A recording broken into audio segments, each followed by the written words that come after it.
Get ready to sign in.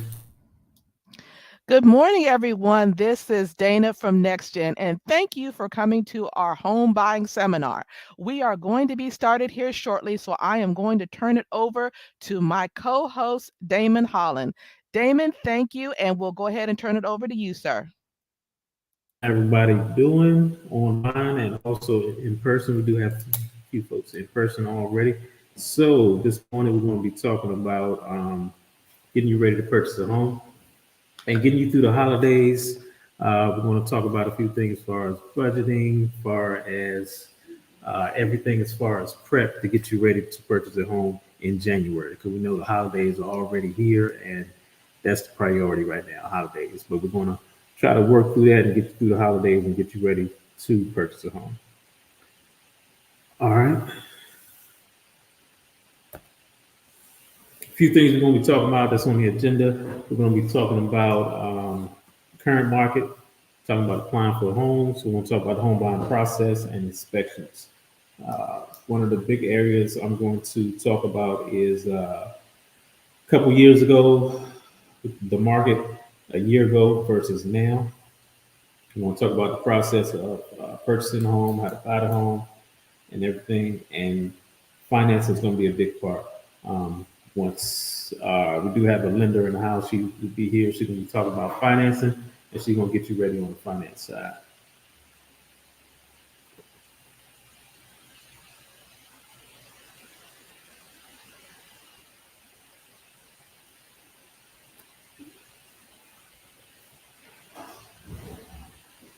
Hold on 1 second. Yes.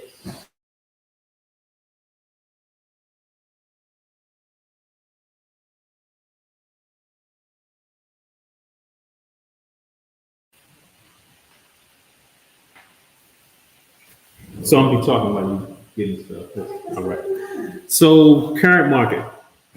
Current market today, we'll talk about some of the key points as far as current market, what we're seeing on the currently versus the past market. I'm gonna start out with the past market. So everybody probably remember a year, maybe 2 years ago, when the market was very hot. It was a seller's market. We've seen home prices rise steadily. We've seen a lot of sellers getting 100% of what they asked for, maybe over 100%. They were getting a lot of offers in, no matter what time they put the home on the market.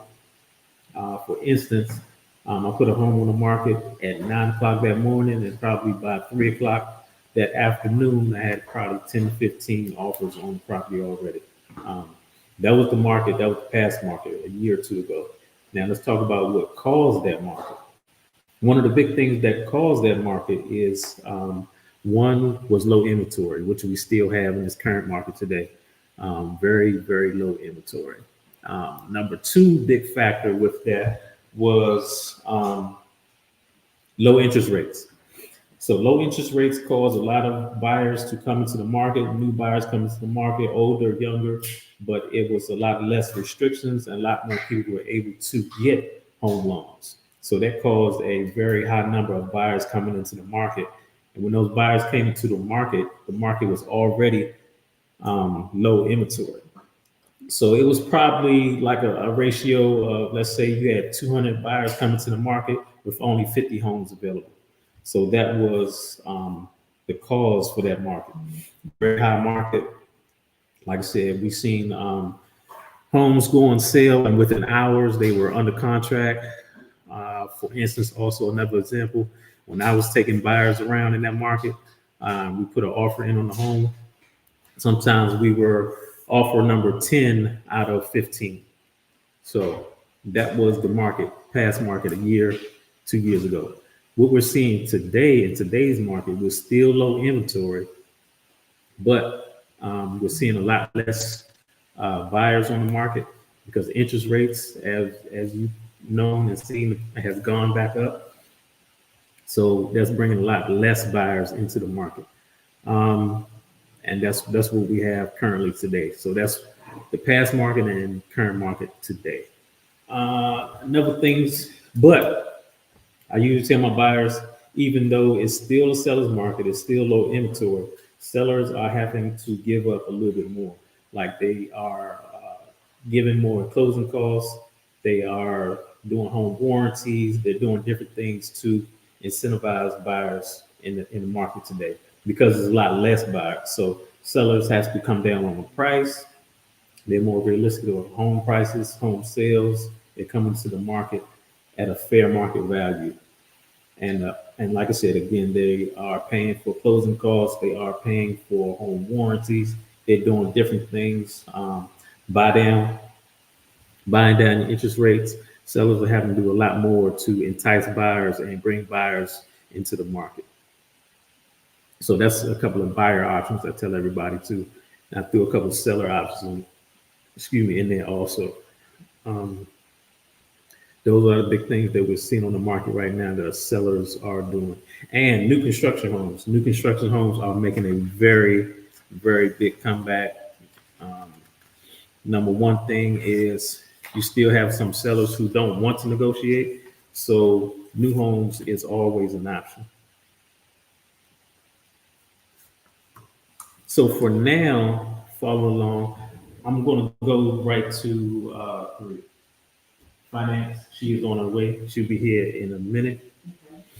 And I'm going to leave the financing side, which is the most important for me, because once I talk with the client, that's the first thing I do is point them in the direction of a lender, because that's where everything starts from. You talk with that lender, you put in a mortgage application. With that mortgage application, she can see your whole entire situation, evaluate the situation, and say, okay, this is your price range. And then she'll give you that pre-approval letter. And that way, that lets me know which area you need to be in as far as house range or house price. And we can definitely go out shopping after that. So this is the finance slide. We're going to skip that one. And there's the pre-approval I'm talking about. We're going to skip that one for now. And also, we're going to skip that one. So we're going to start home buying process. This is the overall home buying process. From the time you decide to buy, pick your real estate agent. Is the pre-approval I was talking about. After that pre-approval, we get you in a price range that you are comfortable with and that you can afford also.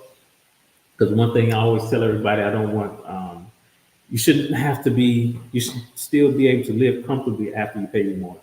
After you pay your mortgage, you still be able to go on vacations and do other things. You don't want to pay your mortgage and that's all you can do every month. So if that price has to be comfortable for you, it's something you can afford. After that, after you find the right home, we'll make an offer. I'm getting a little bit more deeper into finding the right home as we go, but this is just the overall process. We're going to make an offer. We're going to negotiate that offer. Like I said, negotiating, we can do a lot more negotiating today. We do a lot more negotiating. Then we go through inspections. Then we have appraisals and your final loan approval. And then the best part is when you get those keys at closing. Also, anybody online, if you do have questions, do see we got a couple of people online, which is outstanding. If you do have questions, please ask your questions. We'll pause for a minute, answer the questions online or for anybody in-house also. Give you a minute to set up.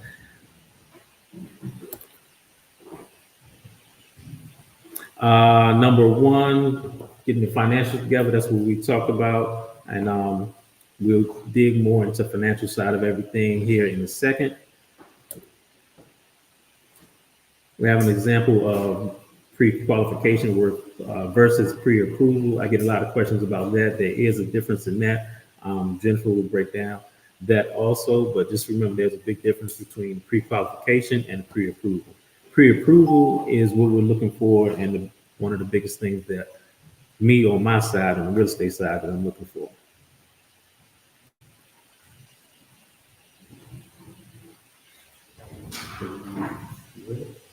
Okay. All right. 1 second. We're going to pause. We're going to go right back to the finance side of the house, because we do have Jennifer. She is in the house and she can elaborate on the finance side. And like I said, for me, Once I start talking with a client, finance is the first thing that I'm pointing towards because that gets the ball rolling. That's the official start point is when you put in that mortgage application, and she can evaluate the situation and tell us where we go from there. So I'm going to introduce Jennifer. She can come on, and we can start talking about the finance.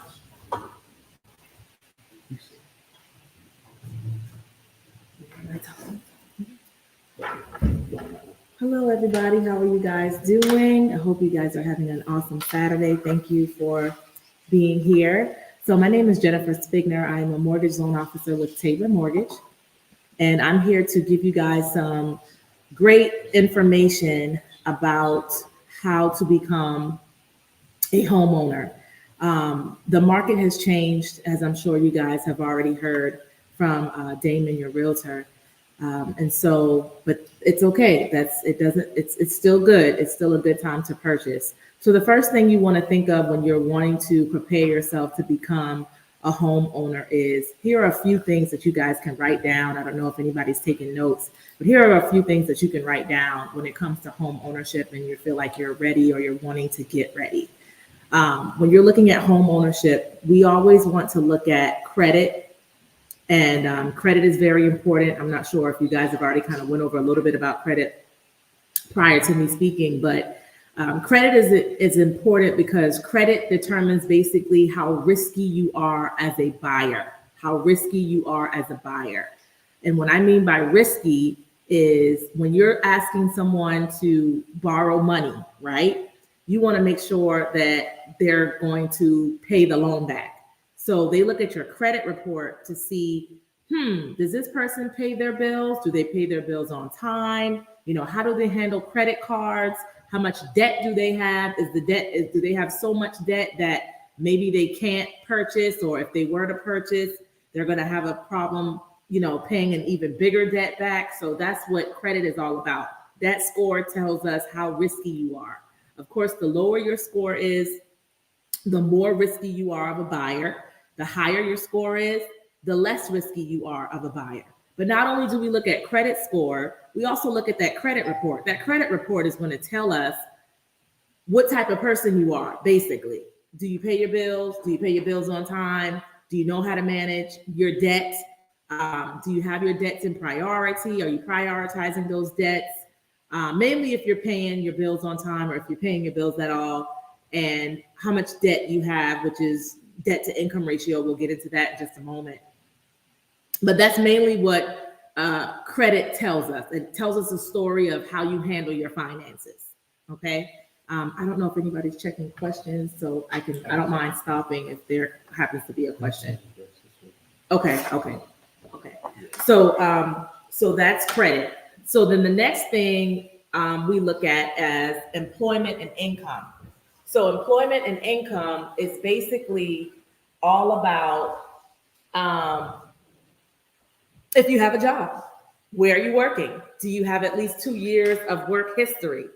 You don't have to have history in that same job, but you just have to have a 2-year history, a 2-year span. And what I mean by that is you could work at T-Mobile for a year, but prior to working at T-Mobile, maybe you were working at Verizon for the year before. That's fine. You don't have to be just at T-Mobile for 2 years or just at Verizon for 2 years. You could have been at one job for 1 year and then another job the previous year. Where the red flag or the issue may come in at is if you've had about 5 or 4 jobs in that 2-year span, because that shows you, one, that you're not stable. That shows you that you're moving around, you know, and that's pretty much, that makes sense across the board, right? We all get that. If you see somebody jumping jobs, you start to wonder yourself, you know, what's going on? Are you getting fired a lot, or you're just not coming to work? What's the deal with that? So that's why we always want to get a 2-year work history, showing that you are working and showing that you're consistent with working. Because when you get that house, you need a job, right? You need to be able to pay that mortgage. So employment and income is always important with that. Income is always going to be basically how much money you're making monthly. That's what they're concerned about on a monthly level. So that's where the income piece comes in, and that's where the debt to income ratio comes in. So if we look at your credit report, which is what we explained a few minutes ago, on your credit report, it lists out all of your debt, all of your liabilities, car payment, student loans, credit card payments, loans that you may took out because you needed to buy a new sofa. You know what I mean? Loans that you took out because maybe you co-signed for somebody, which I would always tell somebody not to do. That's really not a good idea. Family, friend, coworker, don't co-sign for nobody, because it's not 100% guarantee that that person is going to do right and pay their bills. And if they don't pay their bills, or if they pay their bills but they don't pay it on time, it's still going to mess up your credit. So don't allow anybody else to mess up your credit. If you're going to mess up your credit, mess it up yourself. So I would say don't do any co-signing. But if you have already done it, then I would say make sure that they're paying their bills, just to keep that, make sure your credit score is going up. But back to what I was saying, debt to income ratio. That's where we take your income and we compare it to the amount of debt that you have, the debt that you have on your credit report. For example, we're not really worried about your rent payment or your utility bills that you pay, or your cell phone bill, or if you got some kind of streaming account with Netflix or Hulu. That's not debt. Debt's going to be that car payment, that student loans, the loans that you get if you had to take out a loan, personal loan for something. We're talking about that. We compare that amount that you pay monthly to the monthly income that you get that you get monthly on your job. I always like to do a little exercise with people, for people that are like, how do I find out what my debt to income ratio is? So look at your credit report. And if you can't, if you've never seen a credit report, go to annualcreditreport.com. Everybody gets a free credit report every year. That will show you all the debt that's on there, or maybe you already know exactly what's on your credit report. I've got student loans, I've got car payments, I've got some other loans going on. So you write down all of the debt that you have, and we're just talking about the actual monthly payment, not the balance. Once you get that total, once you get that total, you're going to get the total of your income. So let's say you make $5,000 a month, which is basically somebody that makes about $60,000 a year, something like that. So what you would do is you would take the amount of debt that you owe monthly. Let's say by your car payment is $300 a month. Let's say you have a credit card that's $50 a month. And so what you would do is you would take that $350 and you would divide it by the $5,000 a month, which is the income that you get monthly. And that number will tell you basically what your debt to income ratio is. Now, if that number is high, meaning that it's over 50%, then that lets you know your debt to income ratio is way too high, and you got to either add some income, meaning you need to get a co-borrower, or you need to pay down some of that debt if you've got some extra money to pay down your debt. I don't recommend anybody to use money that they're going to use for their down payment and their closing costs to pay down debt unless you know you can get it up really, really, really quick. Okay, so maybe getting a co-borrower may be easier for you. I'm going to pause really quick just because I had a question from online. How do I know which loans work best for me?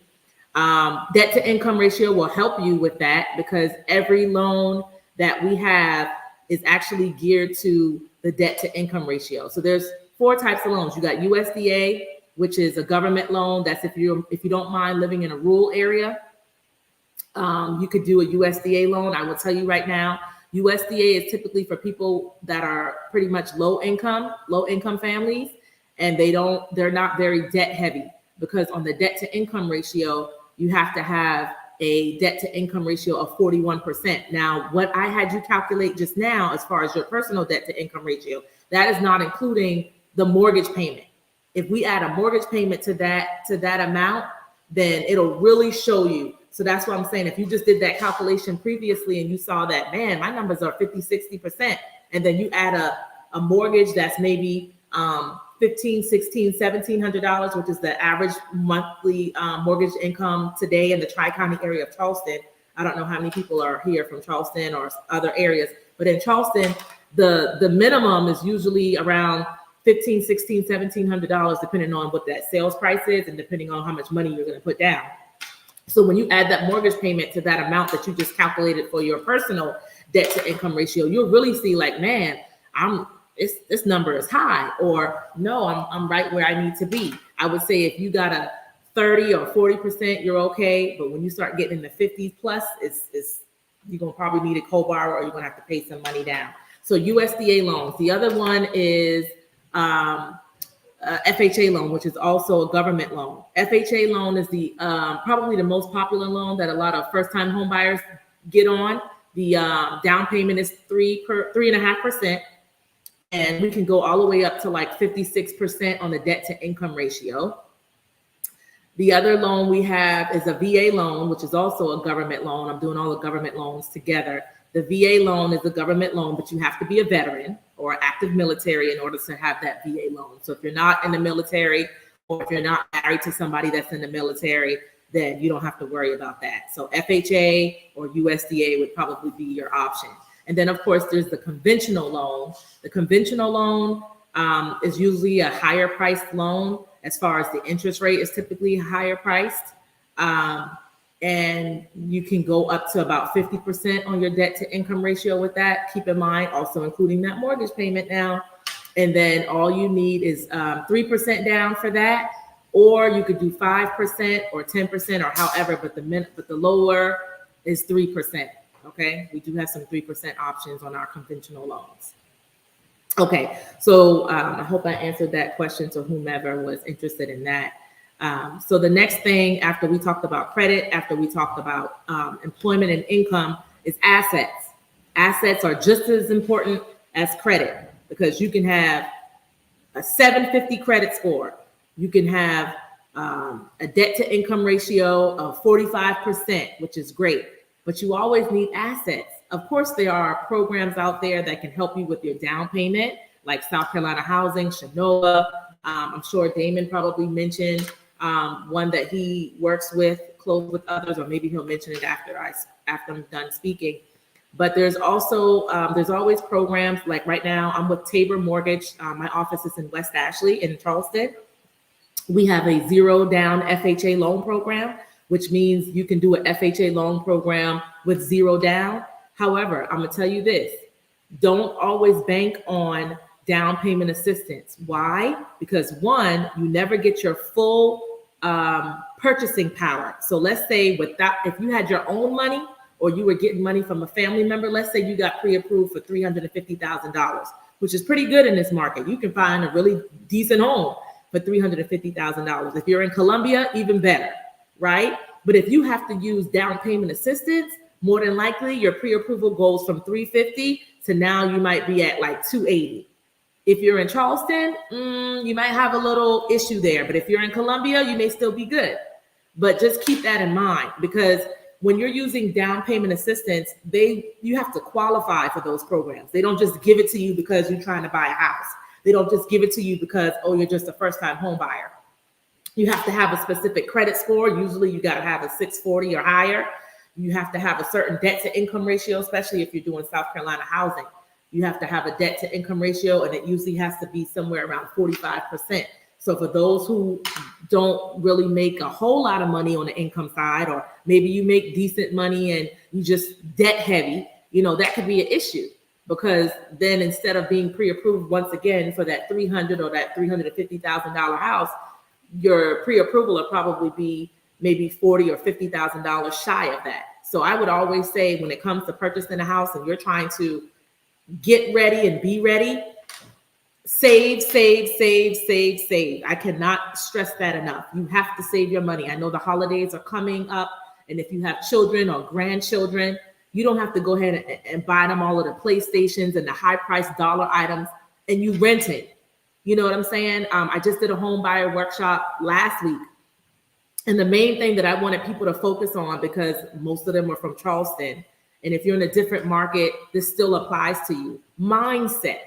We have to be able to change our mindset. When you're trying to purchase a house, you have to know and understand how to budget.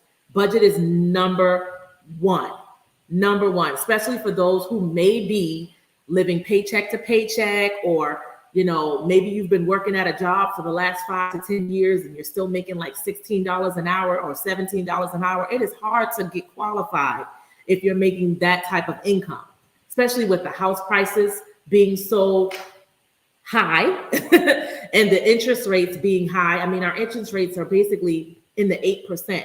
And even if it wasn't 8%, if it was 6% with these house prices, you know, at one point in time, you could probably find a nice 3-bedroom for $180,000 or right at 200.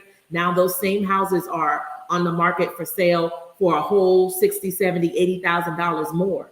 I went to a Freddie Mac convention back in February of this year, and they were basically saying next year, 2024, they are expecting the prices of homes to go up 10%. So in my mind, I'm saying, okay, houses are supposed to be going up 10%. Am I going to get a 10% raise next year? Most people ain't getting no 10% raise next year. You know what I'm saying? And if you do get a raise, when is that going to come in? So that's why it's all about mindset. It's all about saying to myself, if I really want to become a homeowner, I have got to change some things around. You know what I'm saying? I've told some of my clients that I work with, I said, hey, you might have to shut down the cable bill. You might have to get rid of Netflix and Hulu and go get yourself a Fire Stick or something. You know what I'm saying? Or that $600 payment car that you just bought and you just making $40,000 a year might not have been the best choice. Maybe you need to see if you can get refinanced, or hopefully if it's not too late, you can say, I don't think this car is going to work. Maybe I need to try to get something different, because it's all about mindset. You may have to make some big changes in your life to become a homeowner in this market, because this market is completely different from what it was during the pandemic when the interest rates were 2% and 3%, and you possibly could have gotten a house for $300,000 or $320,000 or $330,000 or $340,000 because you could have gotten approved because the interest rates were like crazy low. Now we're dealing with triple or quadruple that amount of interest rate in today's world, and the houses are a lot more expensive, right? Especially for those who are, you know, in the Charleston area. I'm not sure where everybody is, but just think about mindset. Just think about how you are living your life today. Are you eating out a lot? Well, if you're eating out a lot, cut it. Start going to Sam's or Costco or BJ's, buying food, and then prepping your food. And I know it's like, oh my God, I'm one of them people. I'll go out to eat every day, sometimes twice a day if I could, because I just like to eat out. I'm a foodie, especially in Charleston. The market is big on different restaurants that's here in town. But you have to still realize and get in that mindset, like, I'm trying to buy a house. So I can't eat out all the time. Maybe I can't go out all the time. Maybe I can't take that trip to Jamaica. Maybe I can't take that trip to Colorado. I need to stay home and I need to save. So really just make sure that your mindset is in a place of home ownership. It's different from renting. For those that are renting and for those that are, you know, possibly still living with family, where your rent is $1,400 a month or $1,200 a month or $1,500 a month. If you're paying $1,200 a month in rent, you know, you're still in a good rent price point. Because I mean, I know there's people in Charleston that paying rent that's $2,000 a month for rent. Really, $1,800 a month for rent. So what I tell people is, you can't get a mortgage for $1,200 right now unless you are buying a house that's maybe $80,000 or $60,000 or, you know, a low price point like that, maybe $120,000 or $150,000. We may be able to get you a mortgage, you know, around that amount. But most people can't even find a house today in those price points. So you just have to be realistic and realize and understand what it is that you can do. If you have a co-borrower, somebody who can go on the loan with you, make sure that co-borrower has a really good interest rate. And make sure that co-borrower has a good credit score. What's a good credit score? 640, 650. Those are all good. We have an FHA loan. We can go as low as a 580. But I always tell people, hey, if you can work a little harder and get maybe to a 620, 640, that'll put you in a better position. Because remember what I said in the beginning when I started speaking, credit score is all about risk. If you want to make yourself less risky of a person, of a buyer, that means you got to increase your score. How do you increase your score? You can get on somebody's credit card as an authorized user. Maybe you need to get a secured credit card. My disclaimer, I am not a credit specialist. So if you really want to dive in, or if credit is an issue for you, I would recommend you getting with a credit counselor or a credit specialist and connecting with them. Just don't go to Lexington Law. For those who know Lexington Law, I would not recommend you go there for a number of reasons. I would prefer you actually to do it yourself, because most people that you go to for credit, they're going to charge you. And a lot of things with your credit you could possibly do by yourself for free. It may take some time, but if you have time, go ahead and get your credit together. If you're trying to purchase in the next 6 months or the next 12 years, or in the next year, I should say, don't wait till you almost ready. No, start today. Start today. Pull up your credit report, annualcreditreport.com. For those who are wanting to see what their credit report is, I am more than happy to do a free credit pull and kind of let you know where you are. And we actually have a software system that will show you what you may need to do to get your score up. So for those who are interested in that, let Damon know or whoever knows to get in contact with me so that we can do a 15-20 minute conversation and we can see where your credit is and see where your income is.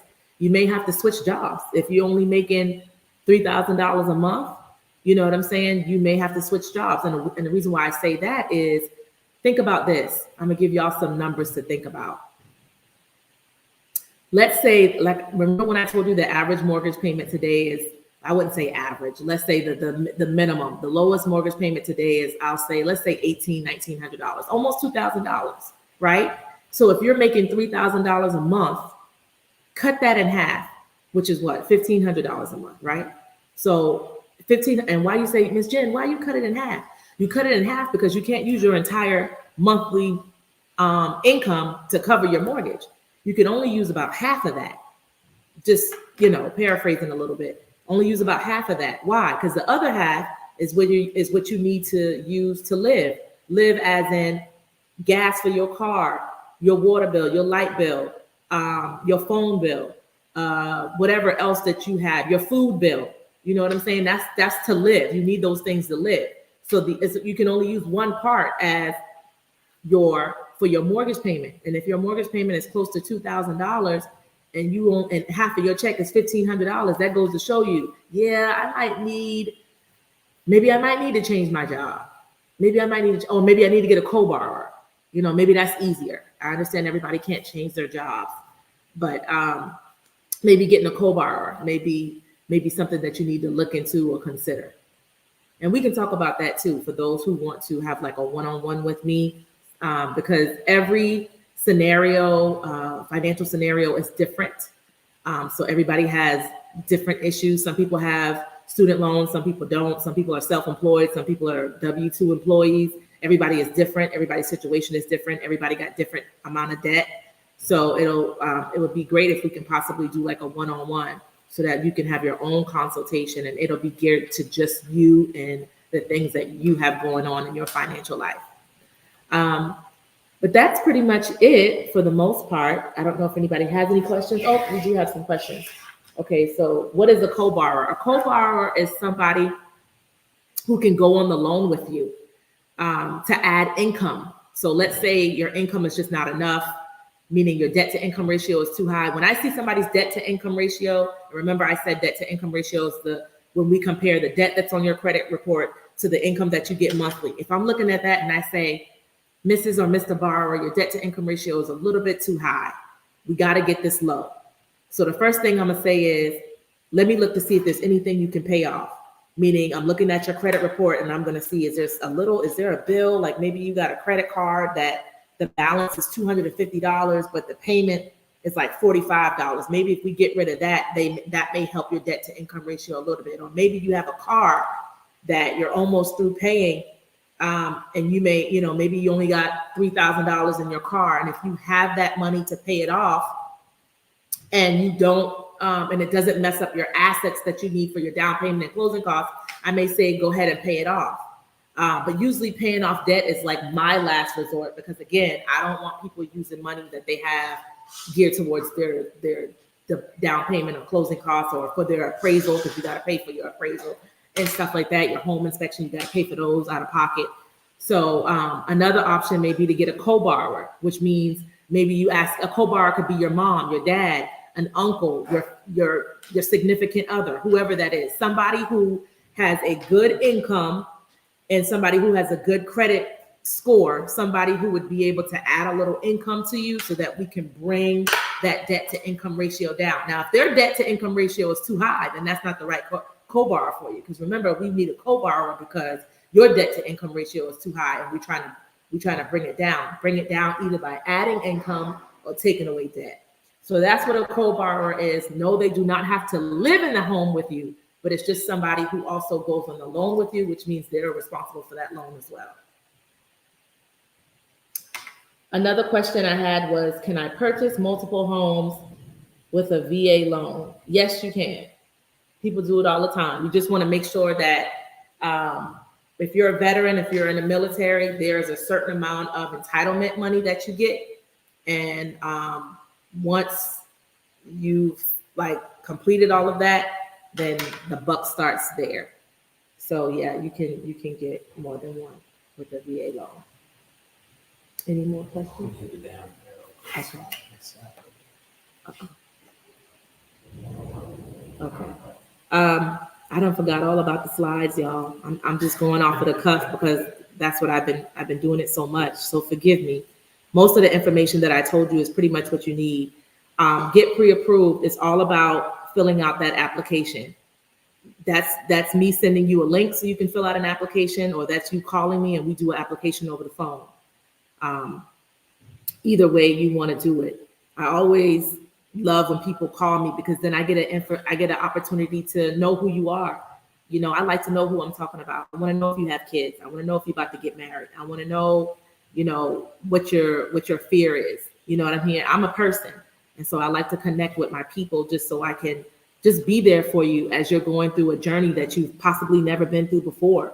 And it could be scary. You asking somebody to borrow $200,000, $300,000, $400,000. This ain't no small little, I'm about to go to Krispy Kreme and buy donuts. You know what I mean? I'm not going to buy a car. I'm going to buy a house.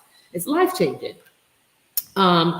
Here are some of the documents that you do need. Last 30 days of pay stubs so we can look at your income.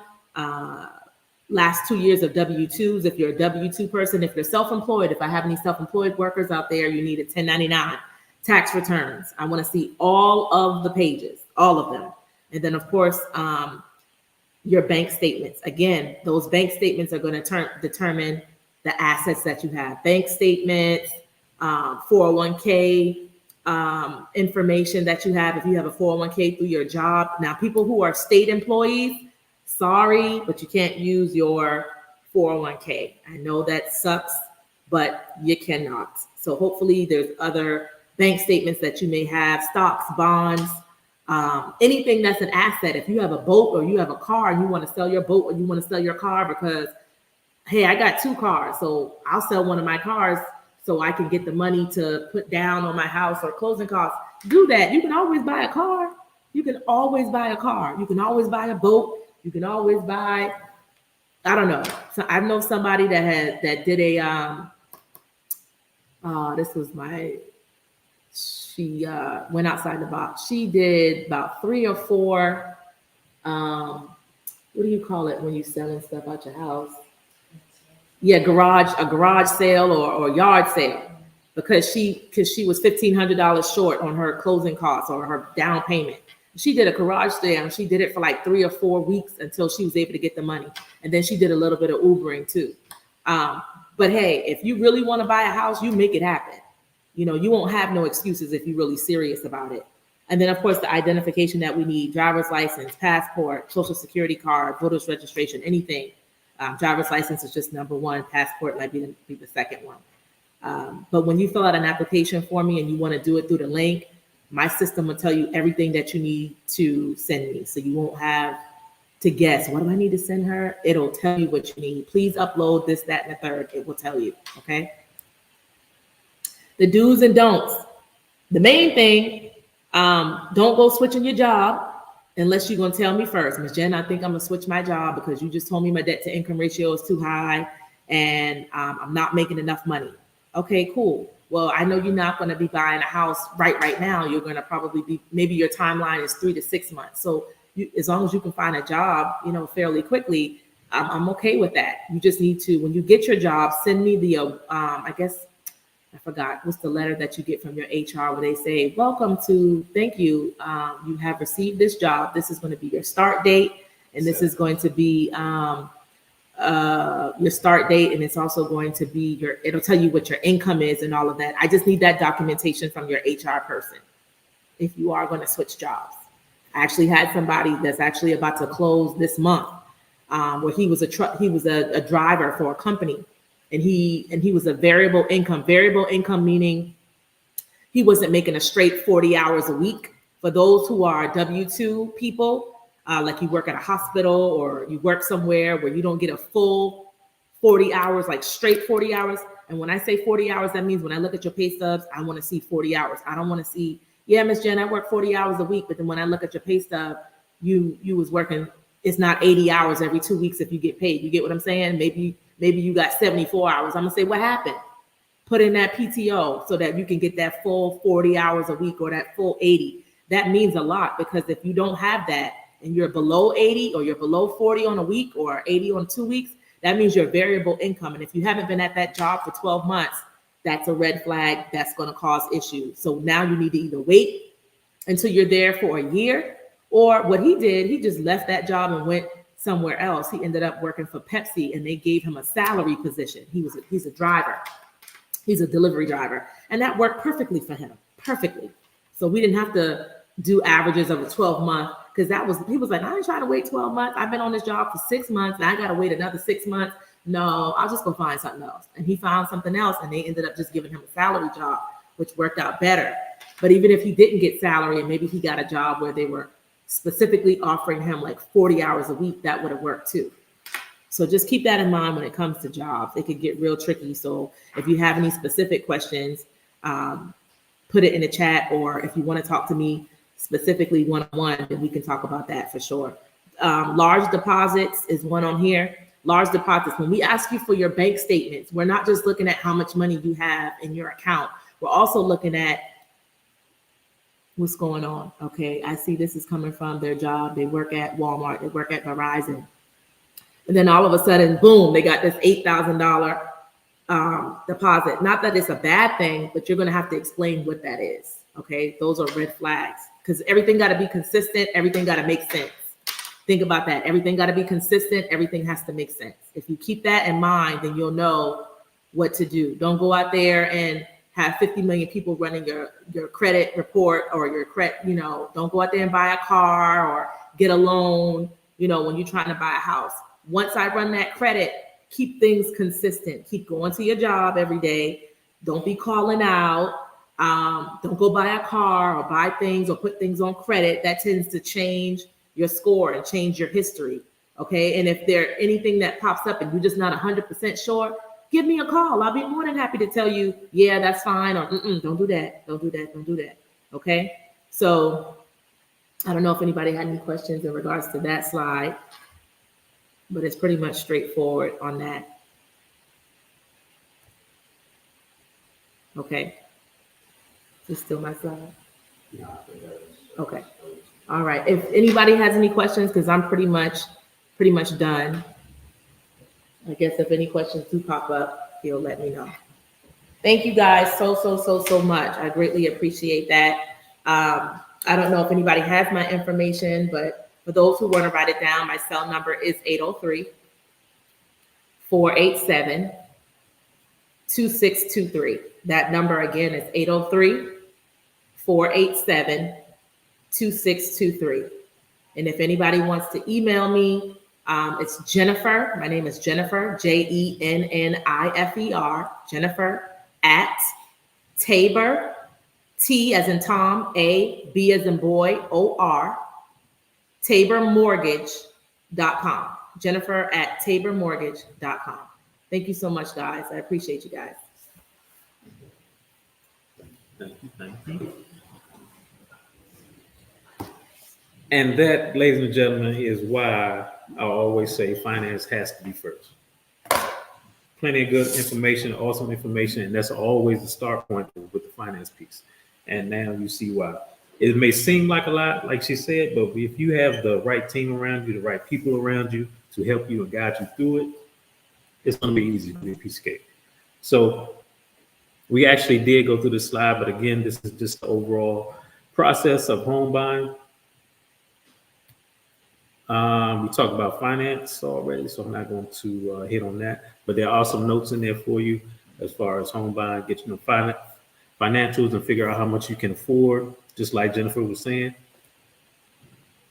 We talked about the pre-qual versus the approval.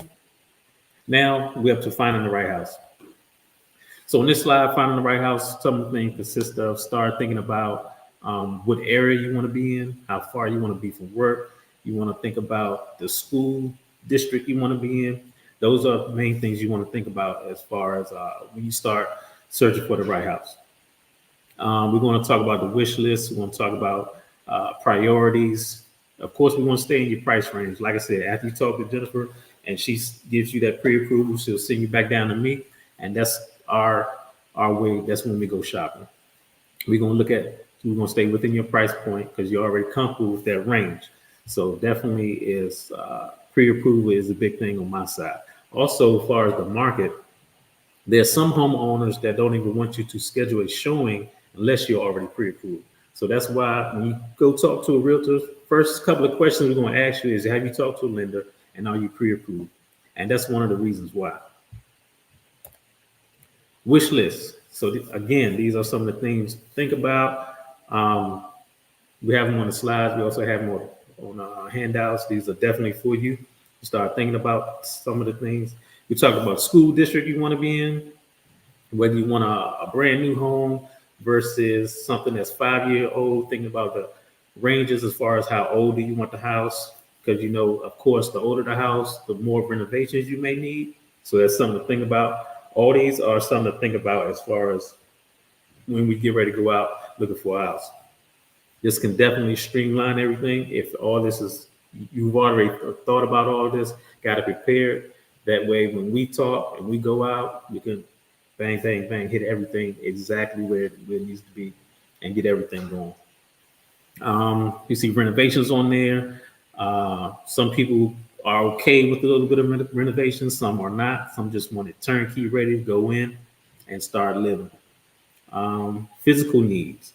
Definitely if you need wheelchair access or you need some type of community, something else to think about. So all that is again on the wish list. And here's another list of something you would like to have and your must-haves. I definitely also try to stress, put down or circle next to everything you would like to have, and then your must-haves. Your must-haves are not negotiables. These are things that you definitely have to have in your house, and some of the things you would like to have is optional. So again, all this is something to think about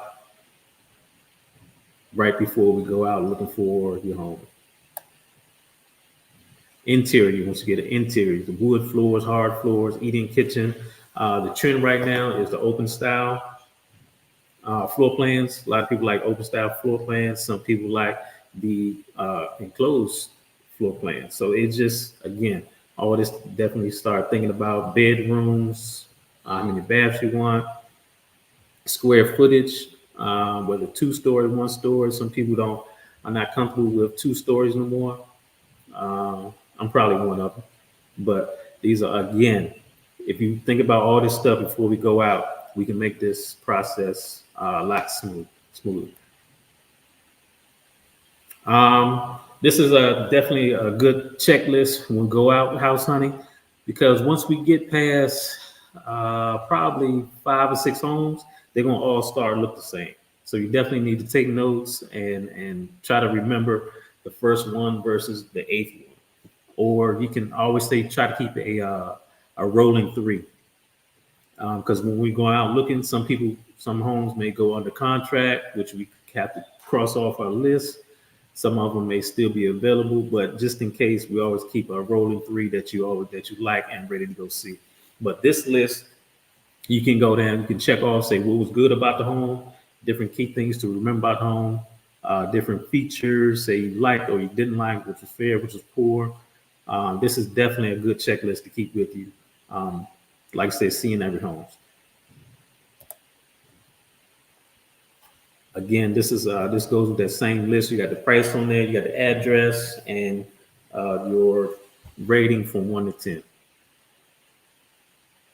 Because like I said, trust me, after you get 6 or 7 homes, they're going to start looking the same. You're going to remember, well, I like this kitchen, but I didn't like that home, or didn't like that backyard. This is a good way to keep everything in your mind. Making an offer. Again, I like to tell my clients everything is negotiable as far as making an offer. And again, in this market, sellers are giving up more. They're offering closing. They're offering to pay closing costs. They're offering to pay home warranties. They will. Some of them, in some cases, will buy down your interest rates. They're offering a lot more because of today's market. And like Jennifer said earlier, today's market is interest rates are higher, so it's bringing in less buyers into the market. So homeowners are coming down on prices. We're seeing homes on the market 30 days, 60 days, a lot longer than it was last year. So you do have a lot of options as a buyer. And number 5, closing the home inspections. Keep in mind, home inspection, that's an upfront cost.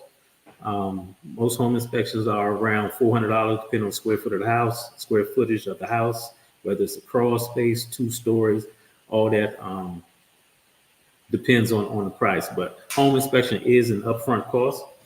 That's part of the process. You pay for the home inspection, the inspector comes in.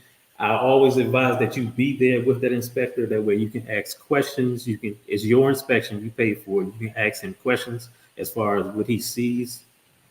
Once we get that inspection back, we can negotiate again as depending on repairs needed. If there are some repairs needed, we can say, hey, seller, we want to see this, and that fixed. We may send over 20 things that need to be repaired. The seller may agree to fixing on 10. It all depends. Everything is negotiable. After that, well, the closing date is already set, transfer utilities, and closing money saved. One thing that's not in here should be in the appraisal. That is another, most appraisals within the, can it be financing the loan, most of them? So appraisal is another upfront cost. Think about that. So think about that also. Those are 2 upfront costs right there. Is the home inspection. The appraisal is usually around $500 to $600, and the inspection is around $400. So those are 2 upfront costs that you're paying before closing. So think about that. Keep that in your budget and keep that in mind also. And again, the appraisal is yours. That's between you and your lender. Once that tells you how much the house is worth and how much the lender is going to give you. For example, let's say you're buying a $300,000 house. That's the offer you put in. That's the offer that you and that seller agreed on, $300,000. But the appraisal comes back at $290,000. That's the lender saying the home is only worth $290,000. They're only going to give you $290,000. So that $10,000 difference, either you can come out of pocket or we go back and negotiate with the seller. Say, hey, seller, the appraisal came back in low, came at $290,000. So either you come down or you still have an option to walk away from the deal altogether. So that's one of the contingencies we definitely will put on the offer. The home inspection, if they don't want to repair everything, that's one way to get out of it. And the second one is through the appraisal. So there are contingencies within the offer to help you out and get you out of it in case you're not able to get what you want.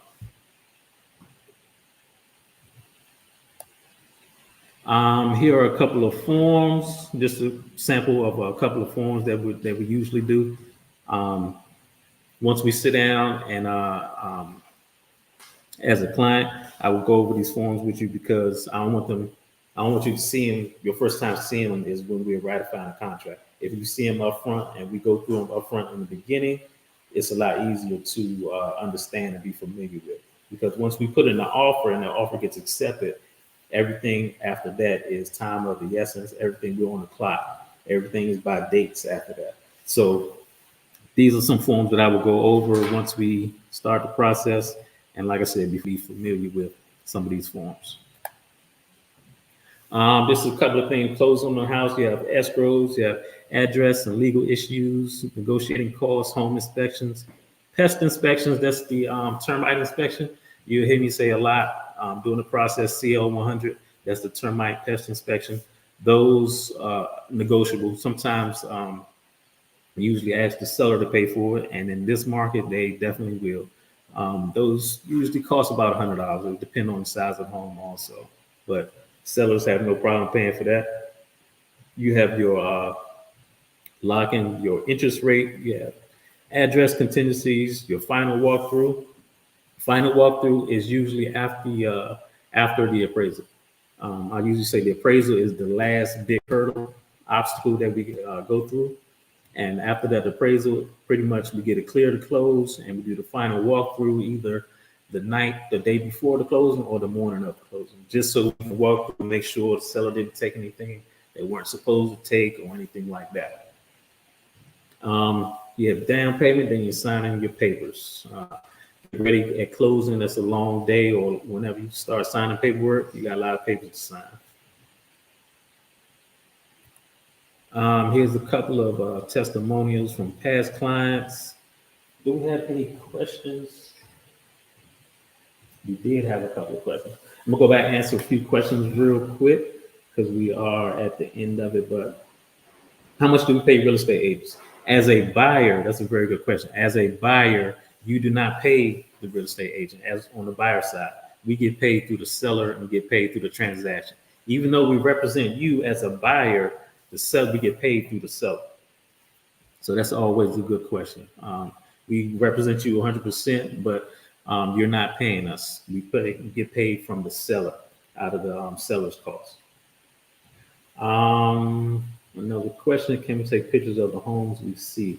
Yes, you can take pictures, especially if it's a vacant home. There's usually no issues there, but sometimes when they're still living in the home, I would say you can take pictures of the living room and the kitchen and stuff like that. But once you get to their bedrooms, we don't want to take pictures of their bedrooms because they may have personal stuff up, different stuff like that. But definitely the front of the house, the backyard, the living room, kitchen and stuff like that, absolutely.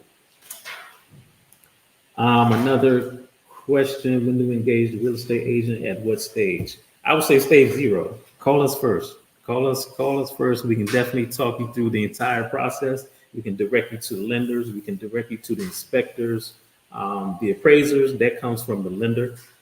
They have a list of approved, preferred appraisers, but I would definitely say either talk to a real estate agent first or talk to a lender first. But if you call a real estate agent first, we're going to direct you to a lender also. So either way, we're going to get you what you need. So I would say stage 0. That looks like all the questions online. And again, this is recorded. You will be able to watch this later. All the information, all of our information, all Jennifer's information, contact information will be posted in the description. It will be available for you to see. We do have a couple of QR codes in there you can scan, get my information also. Before we close out, do we have any other questions from the room or online?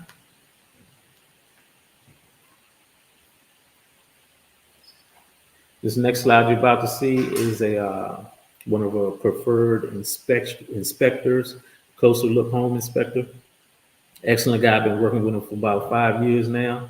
He is definitely detailed.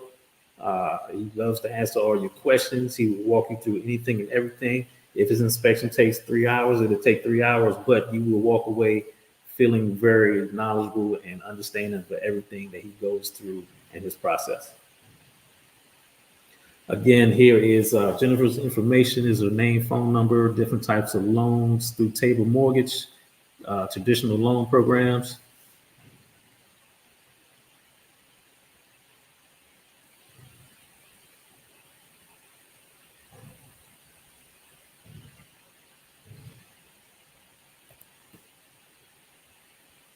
And again, here's our information, the Holland Homes team, and that is all we have for today. Quick and easy, to the point. We wanted to do a huge overview.